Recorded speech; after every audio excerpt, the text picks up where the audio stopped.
This game's gross.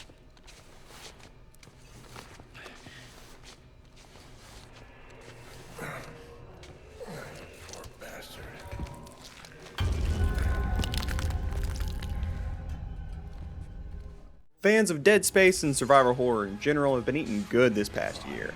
The Dead Space remake released earlier this year to almost unanimous praise, and the Resident Evil 4 remake just came out to even more praise than that one. And the Silent Hill 2 remake's coming out later this year, and I don't know how that'll go.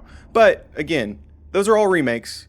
When it comes to AAA survival horror, you've got stuff like Alan Wake 2 on the horizon, and obviously indie games have been carrying the survival horror torch for as long as I can remember at this point, and with games like Signalis, that looks like it's only going to continue. For the longest time, AAA survival horror was an almost non-existent thing, but things are getting better. But at the end of the day, yeah, we're still getting remakes of games that came out 10 to 20 years ago. But there was one shining light at the end of the tunnel for a while there, particularly for Dead Space fans. That was Calisto Protocol. Is it what fans have been wanting since Dead Space 3, or is it like Dead Space 3? Let's go into it. Announced at the end of 2020 during the Game Awards, the Calisto Protocol was intended to be a return to survival horror for Glenn Schofield, creator of Dead Space, after he left EA to work on the Call of Duty series. You know, we've seen in the past, you know, how power corrupts and how it changes, and it still continues to do so. And that's why we get such a complex and great actor like Kevin Spacey. Okay, shut it off, shut it off, shut it off!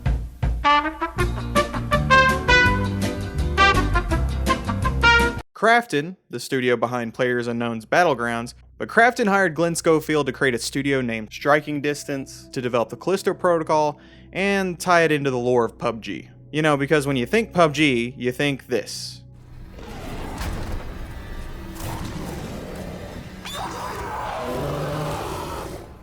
Although the official lore connections between the two were severed before its release. This is the most confounding aspect of this game.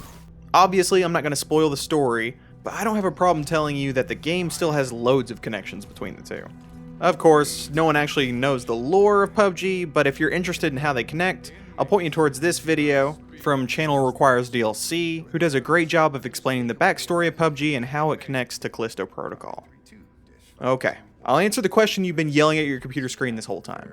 Yes, Josh Duhamel is the eponymous PlayerUnknown. Mr. Former Fergie gets a chicken dinner every game. Okay, sorry, I said too much. No more spoilers from here on out. Luckily, there's no required reading or outside research needed to understand Calisto Protocol's story. Nothing happens in it. Alright, you're this dude named Jacob Lee. Wait, let me check my notes here. Yeah, that's it. I just thought I put it there as a placeholder. Sorry, you got a placeholder name, Jacob!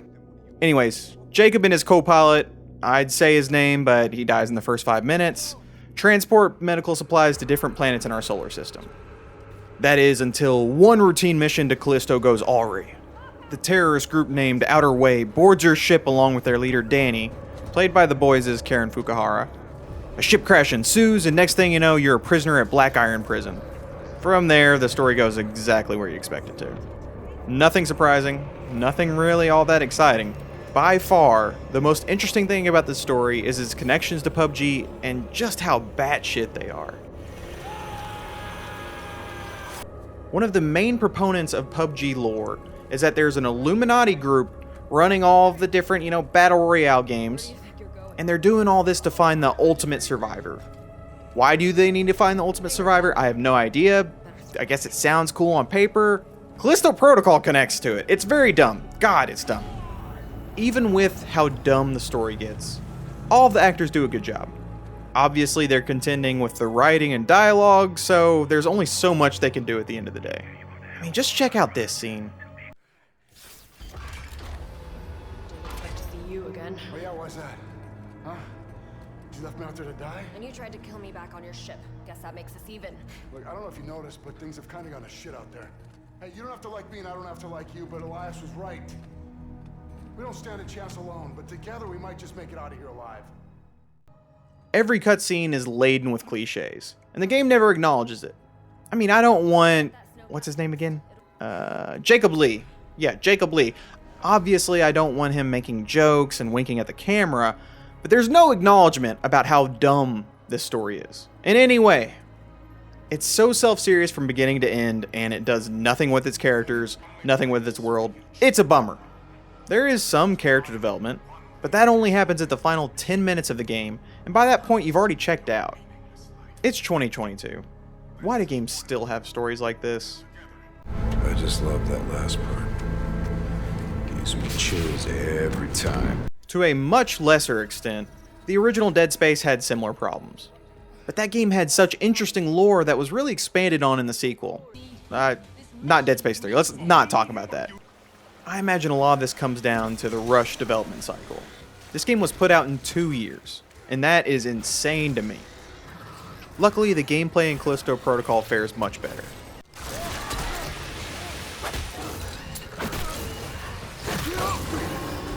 I was expecting it to play just like a spiritual successor to Dead Space, but its focus on melee differentiates it by a surprisingly large margin. I mean, sure, you still have an arsenal of guns by the end of the game, but when it comes to the moment-to-moment gameplay, it's clear that they're there to supplement the melee combat.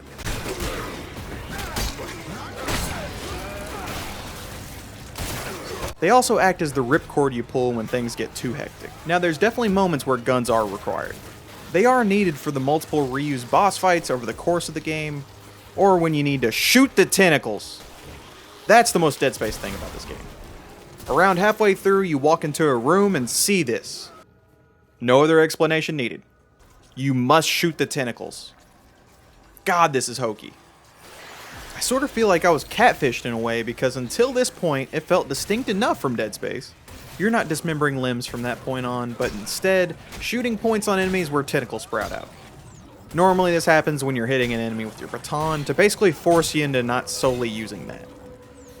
God, it's so satisfying though. No, I'm not talking about the tentacle shooting. There's definitely games that handle that better. I can't talk about them here, but hey, DM me. I can tell you about some good 18 and up Steam games. Just don't tell anyone.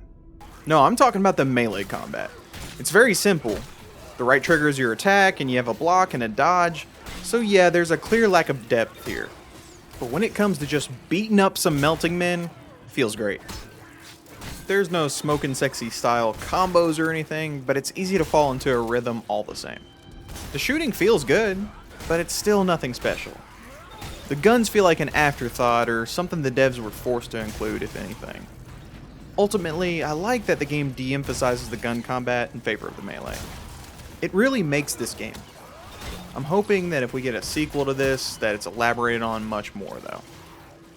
Now, we could get into the weeds when it comes to the visuals of Calisto Protocol. We could go into the subspace scattering, the anti-cytrophic filtering. Did I say that right? It doesn't matter. You can just see here how fantastic this game looks. When it comes to graphical quality, I haven't seen that many games able to compete with what this game puts out. Sure, the art design is lacking. I mean, it's hard to make a prison interesting to look at, let alone for multiple hours on end. But they could have done better than this. I love the goo tech on this game, though. The goo tech is so good. Next gen goo tech is here, y'all. I don't think I'm going to say goo tech anymore. That sounds like a slur or something, so I'm just going to avoid it, not say goo tech anymore. Oh, God, I just said it.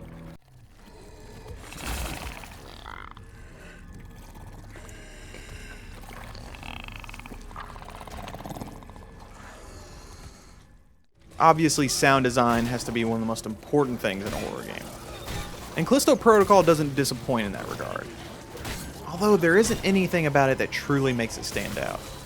I mean, the flesh sounds very fleshy, and it really sounds like what you would expect if you were beating up globs of walking flesh in a prison with a 3D printed baton.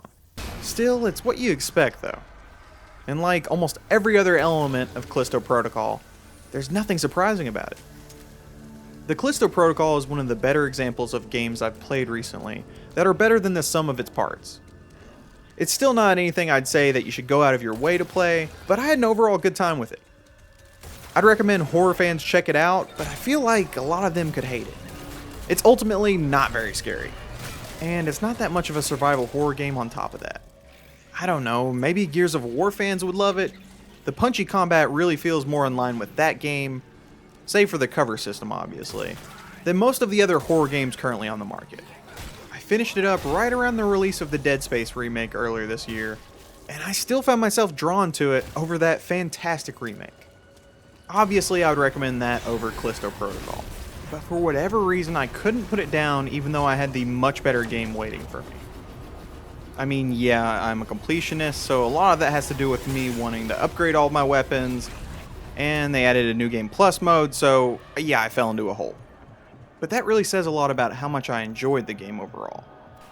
If it just felt like a Dead Space clone, I don't think I would have enjoyed it anywhere near as much. I do hope to see Striking Distance take another swing at this franchise. I don't know how likely a sequel is at this point because Krafton said that it didn't meet their sales expectations, but this was their first AAA game too. The lessons learned between the original Dead Space and Dead Space 2 give me hope that they could really make something unique with a sequel. I mean, more horror games is never a bad thing.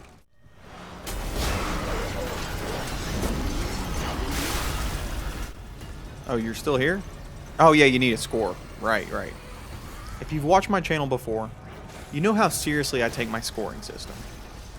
Even with that, I'm going to give Callisto Protocol 3 slithering masses of tentacles out of 5. Yeah, I know, I give those out like candy. Okay, leave me alone.